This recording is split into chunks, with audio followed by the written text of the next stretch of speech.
puntland oo muddo 24 sano jirsatay maanta waa mid geedi ka ah nidaamkii hore taasoo isku dayeysa in si rasmi ah deegaanada puntland oo dhan ay uga dhacdo doorashada golayaasha deegaanka oo qof iyo cod iyadoo horey uga dhacday degmooyinka Qardho, Ufayn iyo Eyl waxaana shacbiga degmooyinkaasi muujiyeen sida ay diyaar ugu yihiin inay codkooda dhiibtaan dadka reer Puntland.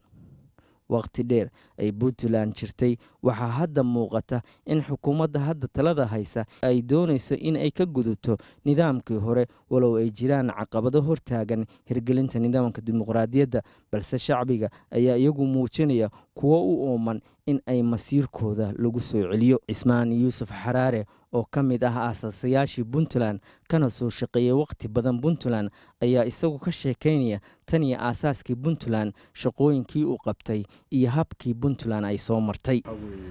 waxaan ka mid ahaa aasaasiyaashii Puntland waxaan ka mid ahaa dadkii ururadii siyaasadeed ee markaas ku midoobay Puntland waxaan ka mid ahaa ururkii SNDU xubnihii u matalayay shirka go'aamada siyaasadeed ee xilligaas socday qayb weyn baan ku lahaa. taa markay ka soo harto aan u soo jeesto agaasimihii guud ugu horreeyay wasaaradda maaliyadda ahaa waxaan xildhibaan baan soo noqday heer federaal karkariyaasha siyaasaddan ka mid ahaa. intaa markaan ka soo tago marka waxaan rabaa inaan aragtidayda aan ka muujiyo dhinaca doorashooyinka iyo demonstrationka Puntland. waagii Puntland la aasaasay waxaa la sameeyay xeerkii axdiga loo yaqaanay. axdigaasi wuxuu adkeynayay 3 sano marka ay dhammaato haddii madaxweynaha xilligaas jooga uu qaban waayo doorasho cod iyo qof ah inuu jiritaan beelayo si automatic ah. yani taa waxay ku tusaysaa mabaadi'dii aasaasiga ahayd ayay ka mid ahayd in la qabto doorasho qof iyo cod ah.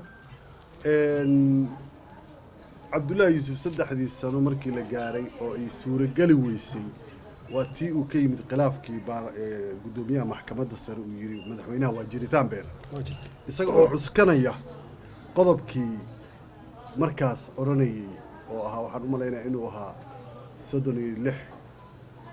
in madaxweynaha uu jiritaan beelaya hadduu qaban waayo doorasho. Cismaan Yuusuf Xaroore oo iminka ka mid ah bulshada Puntland ayaa isagu sheegay in maanta 24 sano jirsatay Puntland maanta ay ka hadasho in qaabkii ugu gudbi lahayd nidaamkii hore oo u gudbi lahayd nidaamka qof iyo cod ay tahay in aan wali la gaarin qodob dastuurka ku qoran. in 24 sano kadib maanta laga hadlo doorasho qof iyo cod waxay ku tusaysaa in la aadi waayay la fulin waayay qodob dastuuri in la fulin waayo. dambi ma ahayd qalad ma ahayd sax ma ahayd hadda ka hadlayna laakiin waxa moodo wax qabaliya siyaasad qabiil ku dhisan. Dr. Ibrahim Xareed Cali oo xilal badan ka soo qabtay Puntland ayaa xusay in danta Puntland maanta ay ku jirto nidaamkii hore ee qabaliga ahaa in laga guuro oo loo guuro nidaamka dimuqraadiyadda ee xisbiyada qof iyo cod oo dadka masiirkooda dib loogu soo celiyo. aniga marka isaga faloole iyo aniga laba wasiir isaga qorsheyntu ah aniga xanaanada iyo beelaha isku meel baan fadhiisan jirnay بعدما قبيل يعني قبيل ما أنا أقانو هنكسر كل دكاس كوفر غفل بشغليسي يا دوكيومنتس معناها سي في بعد سكول سمع قبيل كمل كتيبات وليا وحواية واحد هذه حق أولاد هاي بعد وين يسا أغنت هذه واحد قال لي وحنا هين قبيل كمل كواكب عي وحين نقطة جفي يا لف يا بلاي نقطة عبد الله يوسف وقت يجوجي واجوجي قولدي وحكي دورتي قبل أهان بانكوشري ما حد تقان حد ما كان حيسوب بدشي ماشي اللي لها أقونتها إيو خلتيدا إيو خرمرينتا إيو أدونك اللي إيجي لها وحين نقطي يا تقانا هذا وقالت المقالة مركا أدجوكتو وحلاقة شيء كستنا هي أنا وفير هبلا لان دير أنا هاي وكاتي ربضنا هاي هذانا وحلوقف أنا باش يتد بدن دشة وحقدر كنت شو واحد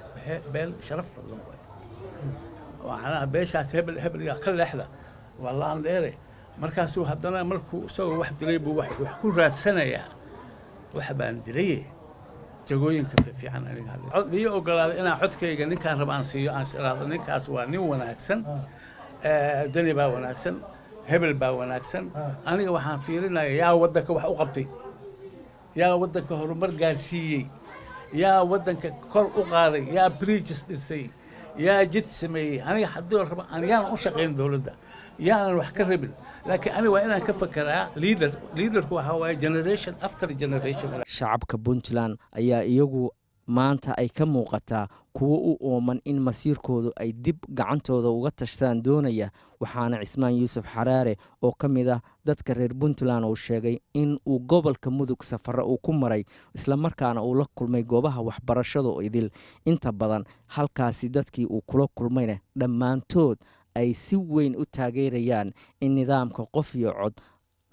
looga gudbo nidaamkii hore qiyaasteeda minimas garay ama yareeyo 10 kun ka badan 10kaas kun oo qof oo aan galaasyada iyo meel walba kula kulmayay ma arag hal qof oo yiraahdo qabiil hal qof oo u mudacaya 66 qabiilka ma arag taas marka waxay ku tusaysaa dadka inay u bisil yihiin rabaan inay wax doortaan inay rabaan okay dadku mar hadday rabaan inay wax doortaan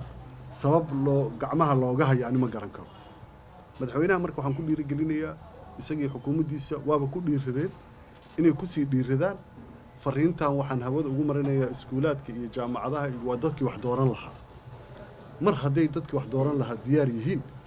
qof aan waxba dooranin inaan la sugin nidaamka xisbiyada badan ee dimuqraadiyadda oo ay hadda wado xukuumadda hadda talada haysa ayaa mid ay siyaasiyiin badan ay ku tilmaameen mid ay xukuumadda siciidani ay ku doonayso dana kale isla markaana ay macquul ahayn in uu hadda hirgalo balse arrintaasi waxaa beeniyey shacbiga Puntland oo si weyn u soo dhaweeyay nidaamka ay dowladdu doonayso in looga guuro nidaamkii hore. Maxamed Siciid Yuusuf, KTV Garowe.